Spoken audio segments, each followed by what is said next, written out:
Quando a gente fala de câncer de mama, existem alguns contextos que vocês precisam entender, e é por isso que eu coloquei o nome, né, o sentido biológico de um câncer de mama. Por quê? Quando nós pensamos em qualquer alteração no nosso corpo, seja ela do nosso físico ou do nosso emocional, para quem estuda, né, as leis sistêmicas, as leis biológicas, para quem estuda o corpo como um todo, né, como uma conexão mente e corpo, então você começa a entender que existem alguns padrões emocionais que podem gerar certas doenças. Então, por isso que é importante vocês entenderem o sentido biológico. O que significa sentido biológico? É o porquê, né? Por que o corpo de uma mulher iria alterar a mama dela? Por que o corpo de uma pessoa iria alterar o pulmão, o fígado, o rim, qualquer região? Então, nós temos o sentido biológico das nossas doenças. Existe um porquê que o nosso corpo ele modifica uma certa região. Mesmo sendo algo genético, mesmo sendo por uma intoxicação ou sendo por qualquer estímulo que você imaginar. Então, nós temos alterações fisiológicas no nosso corpo, mas essas alterações sempre acontecem porque elas tendem a exaltar a função de um órgão ou eliminar, né? E o que seria isso? Então, por exemplo, nós temos o braço, né? Nosso braço, a gente tem a função de pegar as coisas, de empurrar as coisas.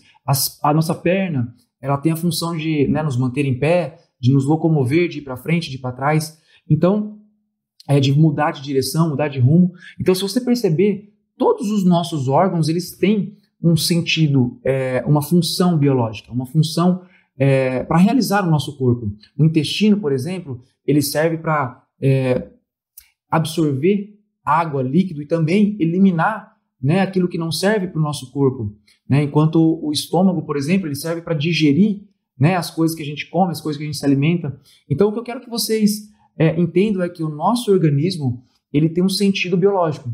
E quando nós estudamos essa parte biológica, a gente entende, às vezes, por que uma pessoa tem uma certa doença passando por um estresse. Então, por exemplo, se a gente passa por uma situação estressante agora, vamos pensar eu e você aqui, estamos passando uma situação estressante, a situação é igual para nós dois, mas eu vou ter uma doença, por exemplo, uma rinite, e você pode ter uma alergia de pele.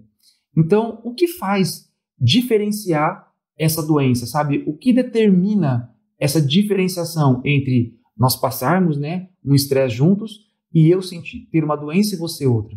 É igual muitas mães às vezes me falam, mas os meus filhos tiveram a mesma criação, viveram as mesmas coisas, porém, só um que é depressivo, só um que é ansioso, só um que engorda muito, só um que não consegue parar de comer, ou só um que tem déficit de atenção. Então, o que as pessoas às vezes não compreendem é que cada um de nós percebemos o nosso meio ambiente de uma forma.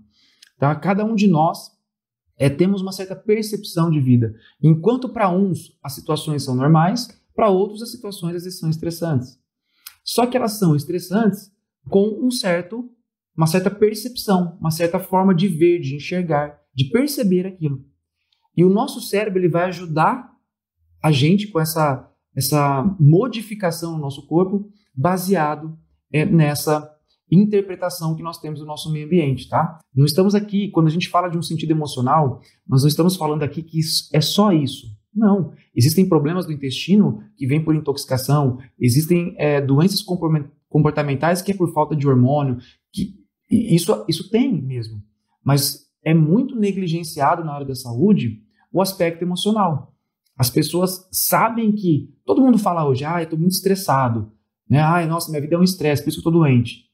Porém, ninguém aprofunda nesse estudo, ninguém tenta compreender mais a fundo as causas desse emocional, né? Porque o nosso corpo ele não modifica aleatoriamente, ele realmente vai modificar conforme as minhas necessidades, né? O que eu realmente preciso.